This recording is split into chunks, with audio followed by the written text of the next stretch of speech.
একদিন চৌমোহনীতে শ্রী শ্রী ঠাকুরের বসিবার খাটের ওপর সামনের পা দুখানা রাখিয়া তথাকার কুকুরটি ঘেউ ঘেউ করিতে লাগিল।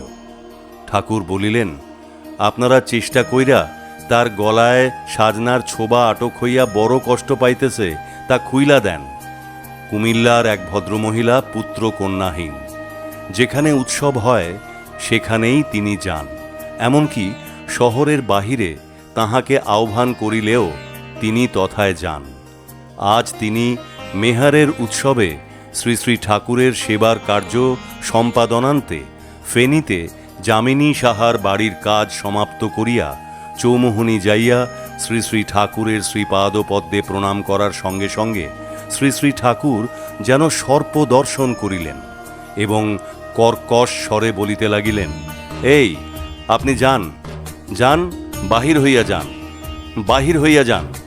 এইভাবে ৩-৪ বার বলিয়া শেষে বলিলেন, আমিই যাইগা।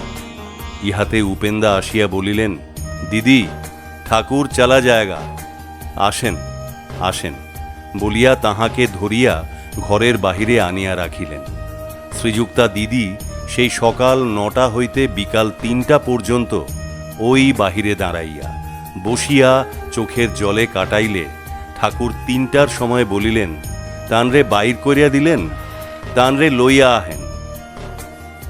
তাহাকে ধরিয়া আনা হইলে ঠাকুর তাহাকে বলিলেন, স্বামী সেবা ফেলিয়া উৎসবে উৎসবে ঘুরিলে কিছু হইব না, জানগা, এই গাড়িতে কুমিল্লা জানগা, স্বামীর সেবায় ডুবিয়া থাকেন।